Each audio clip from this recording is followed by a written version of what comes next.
Good morning students. Tarun school PKD channel पे आपका स्वागत है। आज हम बुशमैन जनजाति के आर्थिक क्रियाकलाप पर अध्ययन करेंगे।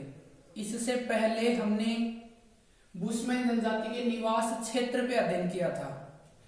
किसी भी जनजाति का यदि हम आर्थिक क्रियाकलाप पढ़ते हैं तो उसमें 5 बिंदुओं पर चर्चा की जाती है। नंबर 1 आखेट यानी शिकार करना, सेकंड भोजन, थर्ड वस्त्र, फोर्थ निवास गृह और फिफ्थ उनके औजार व बर्तन। इन 5 विषयों पर चर्चा करते हैं हम आर्थिक क्रियाकलाप के अंतर्गत। आज का अपना बिंदु है आर्थिक क्रियाकलाप में नंबर 1 है आपका आखेट। आखेट का मैंने आपको शाब्दिक अर्थ बताया था शिकार करना। आखेट का तात्पर्य होता है शिकार करना। बुशमैन जनजाति के लोग आखेटक होते हैं यानी कि शिकार करने में निपुण होते हैं और ये लोग शिकार को अलग अलग तरीके से अलग अलग विधियों के माध्यम से करते हैं।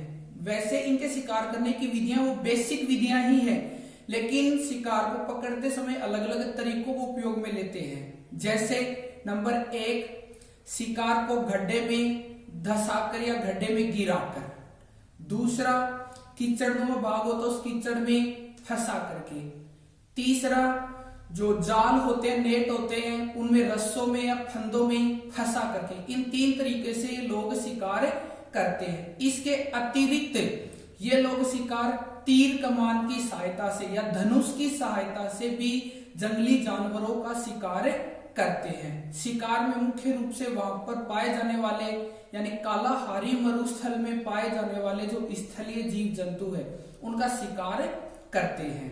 यानी कि शिकार आखेट के बारे में पूछा जाए तो हमें यही बताना है कि बुशमैन जनजाति के लोग आखेटक होते हैं, शिकार करने में निपुण होते हैं। ये शिकार को कीचड़ में धंसाकर, फंदों में फंसाकर या गड्ढे में गिराकर या फिर विषाक्त जल, जहरीला जल या नशीला जल पिला करके उनका शिकार करते हैं। इसके साथ साथ भाले की सहायता से और तीर कमान या नुकीले डंडे और तीर कमान की सहायता से भी शिकार करते हैं। आखेट के बाद में सेकंड बिंदु आता है इनका भोजन।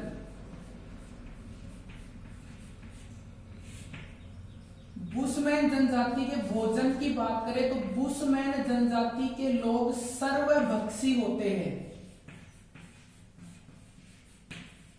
सर्वभक्षी यानी कि अत्यधिक खाने वाले ये लोग होते हैं। एक इनके बारे में ऐसा माना जाता है कि एक अकेला बुशमैन एक बार में आधी भेड़ तक खा सकता है। यानी कि ये खाते अत्यधिक हैं, खाने में सर्वभक्षी होते हैं, सभी प्रकार के आहार को ग्रहण करते हैं।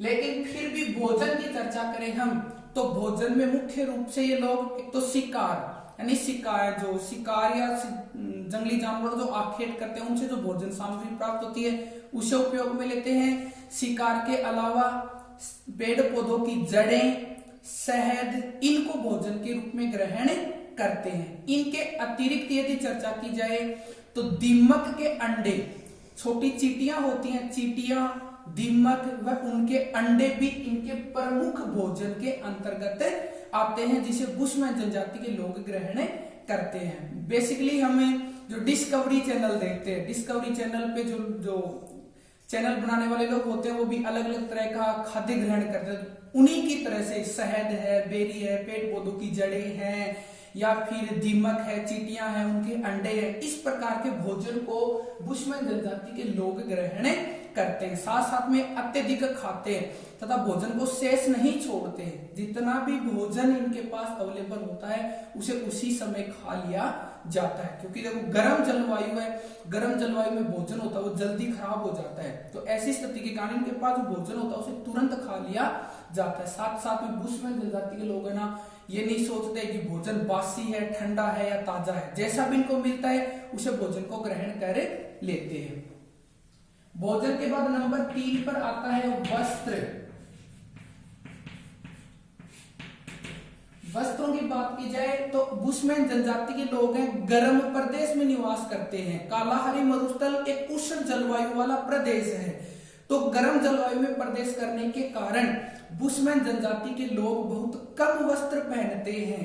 जो पुरुष होते हैं, पुरुष एक तरह का लंगोट पहनते हैं जिसे टांगों के बीच से फंसा करके पहना जाता है। लंगोट के अतिरिक्त पुरुष अन्य प्रकार के वस्त्र नहीं पहनते हैं। जबकि महिलाओं की बात की जाए तो महिलाएं एक विशेष प्रकार का वस्त्र पहनती हैं, यानी कि चमड़े का बना हुआ एक चौकोर वस्त्र जिसे कमर के आगे से पीछे की ओर बांधा जाता है, इस प्रकार का वस्त्र पहनती हैं और उस वस्त्र का नाम है एप्रन। उस वस्त्र का नाम है एप्रन। एप्रन को लटका करके पहना जाता है, यानी जिस तरह से हम टॉवल बांधते हैं ना, टॉवल की भांति एक वस्त्र चमड़े का बना हुआ होता है जिसे एप्रन बोलते हैं, और एप्रन को बुशमैन जनजाति की महिलाओं के द्वारा पहना जाता है। एप्रन के अलावा एक वस्त्र और पहनती है बुशमैन जनजाति के, जिसे हम बोलते हैं चोगा। दूसरा वस्त्र उसको बोला जाता है चोगा, और चोगा को स्थानीय भाषा में बोलते हैं क्रोस। चोगा या क्रोस भी बुशमैन जनजाति की महिलाओं के द्वारा पहना जाने वाला वस्त्र है।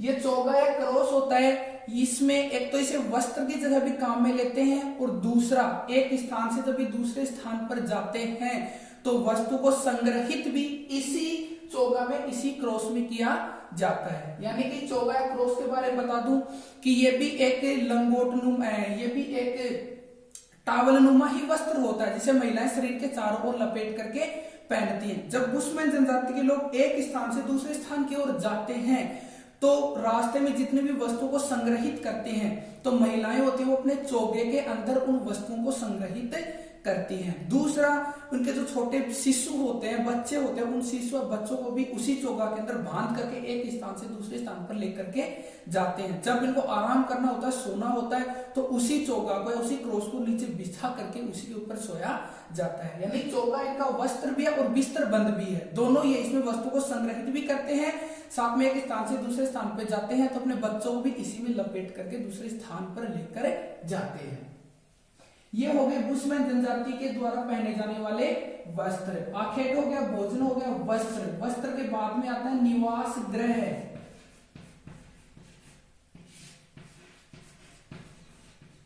देखो हमने इससे पहले पढ़ा था एक नंबर पे निवास क्षेत्र, ये किन किन देशों में निवास करते हैं। अफ्रीका महाद्वीप के कौन कौन से क्षेत्र में निवास करते हैं। कालाहारी मरुस्थल में जो बेचवाना लैंड है वहां पर ये लोग निवास करते हैं। बेचवाना लैंड में भी आपका दक्षिणी अफ्रीका है, अंगोला है, नामीबिया है, बोत्सवाना है, इस क्षेत्र के मध्य निवास करते हैं। तो वो तो हो गया इनका निवास क्षेत्र। यहाँ पर है बिंदु निवास गृह है। निवास गृह का तात्पर्य है कि बुशमैन जनजाति के लोग किस प्रकार के आवास, अधिवास या मकान में रहते हैं। बेसिकली बात की जाए तो बुशमैन जनजाति के लोग हैं कालाहारी मरुस्थल की जो चट्टानी गुफाएं होती हैं, उन चट्टानी गुफाओं में शरण लेते हैं, उन्हीं चट्टानी गुफाओं में निवास करते हैं। लेकिन जब ये एक स्थान से दूसरे स्थान पर जाते हैं तो दूसरे स्थान पर कुछ अल्पकालीन झोपड़ियां बना करके भी रहते हैं। झोपड़ियां इनकी गुंबदाकार होती हैं, जो पेड़ पौधों की टहनियों से, उनके पत्तों से और उनके अलावा जो चमड़ा या खाल होता है उनसे ये अपनी झोपड़ी का निर्माण करते हैं, जो मोस्टली गुंबदाकार या गुंबदनुमा होती है। उस निवास गृह में बुशमैन जनजाति के लोग निवास करते हैं। एक चीज आपको निवास गृह में याद रखनी है, बुशमैन जनजाति के जो अल्पकालीन गांव होते हैं, यानी कुछ समय ये जो एक स्थान से दूसरे स्थान पर प्रवास करते हैं, तो उस समय कुछ सीमित समय के लिए जो झोपड़ियां बनाते हैं, 8 से 10 झोपड़ियों का इनका एक समूह होता है, तो इनका अल्पकालीन झोपड़ियों का समूह होता है, अल्पकालीन का गांव होता है, उसे वेर्फ कहते हैं। ये आपको विशेष ध्यान रखना है। वेर्फ किसे कहा जाता है? बुशमैन जनजाति के लोगों के अल्पकालीन झोपड़ियां या अल्पकालीन जो छोटे गांव होते हैं उन्हें वेर्फ कहते हैं, जिसमें लगभग 8 से 10 झोपड़ियों का समूह होता है। निवास गृह के बाद में 5वां बिंदु आता है इनका औजार व बर्तन।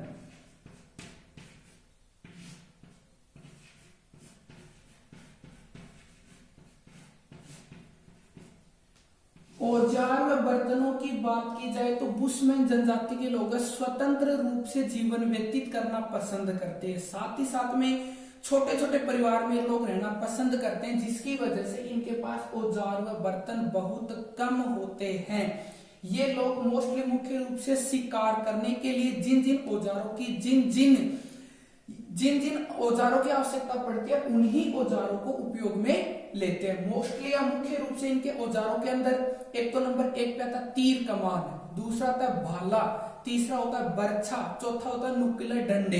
यानी तीर कमान, भाले, बर्छे, नुकीले डंडे जिनको शिकार करने के उपयोग में लिया जाता है, यही इनके प्रमुख औजार और बर्तनों के अंतर्गत आते हैं। इसके अतिरिक्त वहां पर जो शुतुरमुर्ग पाई जाती है, शुतुरमुर्ग के अंडे का जो खोल होता है, उस शुतुरमुर्ग के अंडे के खोल को भी ये लोग आभूषण की जगह भी उपयोग में लेते हैं, साथ ही साथ में जल को एकत्रित रखने के लिए उपयोग में लेते हैं। यानी जो शुतुरमुर्ग होते हैं उसका अंडा बड़े आकार का होता है, तो उस अंडे की जो खोल होती है, भाग होता है, उस भाग को महिलाएं होती हैं वो आभूषणों के तौर पे उपयोग में लेती हैं। उन खोल को बांध करके आभूषण वगैरह बनाती हैं। साथ साथ में अंडे का जो खोल होता है उसमें लोग पानी को सिंचित रखते हैं। इस प्रकार से बहुत ही कम औजार और बर्तनों के साथ बुशमैन जनजाति के लोग जीवन यापन करते हैं। तीर कमान, नुकीले डंडे, भाले, बर्छे हैं, या फिर शुतुरमुर्ग की जो हड्डियां होती हैं उनको आगे से तीखा करके, घिस करके उनको ये लोग ना शिकार में प्रयुक्त करते हैं, शिकार करने के दौरान उपयोग में लेते हैं। उनके अतिरिक्त जो शुतुरमुर्ग के अंडे का खोल होता है उसे भी ये लोग उपयोग में लेते हैं। इस तरह से इनके औजार और बर्तन बहुत कम सीमित